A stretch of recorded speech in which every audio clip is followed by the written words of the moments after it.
Baik, bismillah, alhamdulillah, wassalatu wassalamu ala sayyidina rasulillah, amma ba'du. Mungkin ini kalau kita simpulin ada dua sebenarnya pertanyaannya ya. Yang pertama saya akan jawab dengan firman Allah Subhanahu wa taala di dalam surat Ali Imran ayat 186.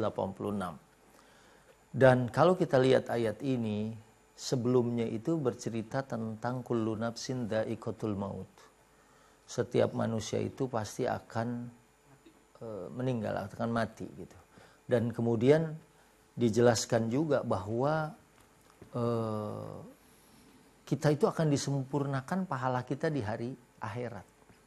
Ya, jadi di dunia ini memang begitu, tempat capek, lelah dan lain sebagainya. Nah, baru di 186-nya latublawunna fi amwalikum wa anfusikum wa latasma'unna minal ladzina utul kitaba min qablikum wa minal ladzina asyraku adzan katsira. Wa in tasbiru wa tattaqu fa inna dzalika min azmil umur. Shadaqallahul azim. Jadi di sini katakan kamu benar-benar akan diuji dengan ujian harta dan jiwa.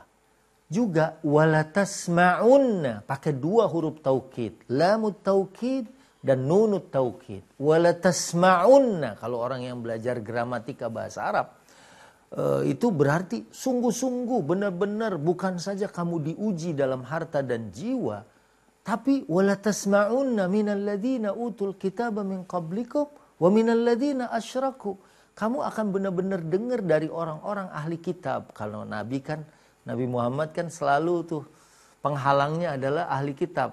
Orang yang sudah dapat kitab sebelumnya yang selalu membantah Rasul Sallallahu Alaihi Wasallam. Kamu akan dengar bulian dari mereka. Waktu Nabi sholat ngadep Masjidil Aqsa aja, mereka ngebuli Rasul. Katanya bawa agama baru, sholatnya ke kiblat kita. Ya kan? Mana ini? Selama 17 bulan 3 hari Rasulullah tuh sholat ke Masjidil Aqsa. Dan Nabi selalu doa. Pengen kiblat yang ridho gitu. Nabi menghadapnya. Ya akhirnya baru tuh turun ayat surat Al-Baqarah ayat 144. Ya, saat Allah Subhanahu wa taala berfirman, qad nara taqalluba wajhika fis sama. Allah sudah lihat engkau menengadahkan wajahmu ke langit. Minta apa? Minta kiblatan tardahu, kiblat yang kau ridhoi. Baru sekarang ini fawalli wajhaka syatrul masjidil haram. Jadi Nabi dulu sering dengar ocehan, ucapan, nyinyir ya dari ahli kitab tentang Rasul dan pengamalan atau tata cara ibadahnya gitu. Nah, begitu juga wa minal ladzina asyraku, bukan saja ahli kitab sebelum kamu dan juga orang-orang yang musyrik, orang-orang yang syirik. Mungkin syirik di sini adalah menduakan Tuhan kan. Yeah. Tapi juga orang yang syirik dalam bahasa Indonesia kan banyak kepada kita.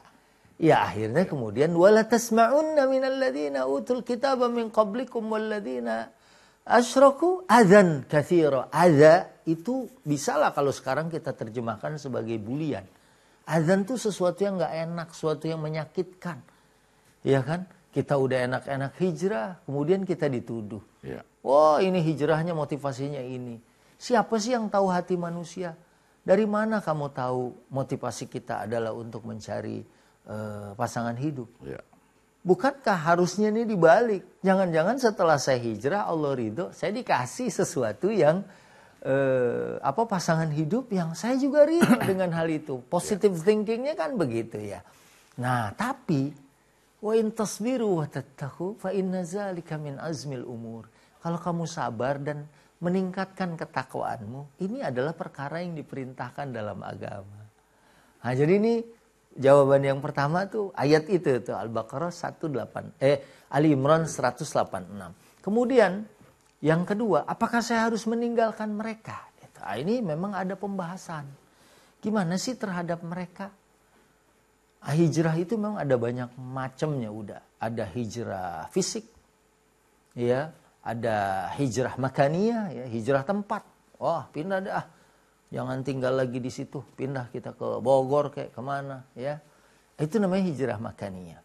Ada juga yang disebut dengan hijrah maknawiyah, hijrah moralitas. Ada juga hijrah kepada meninggalkan orang-orang yang berperilaku buruk. Itu termasuk hijrah juga. Ya. Jadi bisa tempat, Bisa kita tetap gaul dan tinggal di situ, tapi hati kitanya aja yang kita proteksi. Ya, ada yang benar-benar meninggalkan. Nah, memang kalau hadis sih, orang bergaul sama tukang minyak wangi, kita kebauan tuh, keharum, dapat wanginya. Ya. Tapi kalau sama nafhul kir, orang yang pandai besi, kalaupun kita nggak kebakar, kita dapat percikannya. Mungkin ya kadang-kadang orang yang rokok aja tuh suka bolong-bolong giniannya gitu kan. Nah itu juga gitu. Kalau nggak kebagian neraka, kita akan kebagian percikannya.